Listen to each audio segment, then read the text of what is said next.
एहसान करना, छुए ऊंचाइयों को खुदा से यह फरमान करना, और कुछ ना सही देने के लिए इनको देने के लिए उनको कम से कम तालियों से तो उसका सम्मान करना। जोरदार तालियां बम बम बोले माटे। अपनी आजादी को हम हरगिज मिटा सकते नहीं, अपनी आजादी को हम हरगिज मिटा सकते नहीं। सर कटा सकते हैं लेकिन सर झुका सकते नहीं। तो હવે આપણી સમક્ષ સરસ મજાનું પ્રજાસત્તાક પર્વ પર સ્પીચ લઈને આવે છે ધોરણ 4 નો વિદ્યાર્થી કાલરિયા દેવ પરેશભાઈ। મારું નામ દેવકુમાર પરેશભાઈ પટેલ છે।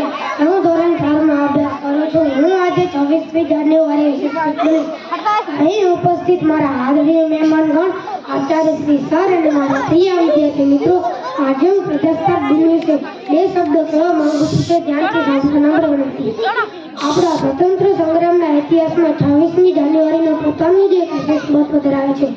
1930માં રાવેલ નદીને કિનારે કોંગ્રેસના લાહોર અધિવેશનમાં પંડિત જવાહરલાલ નહેરુ દ્વારા આ દિવસે એક પ્રતિજ્ઞા લેવામાં આવી હતી કે જ્યાં સુધી ભારતના લોકોને આઝાદી નહીં મળે ત્યાં સુધી આ સ્વતંત્રતાની ચળવળ ચાલુ રહેશે। આ પ્રસંગે રાષ્ટ્રધ્વજ દર વર્ષ દિલ્હીના રાજપથ ખાતે લહેરાવવામાં આવે છે।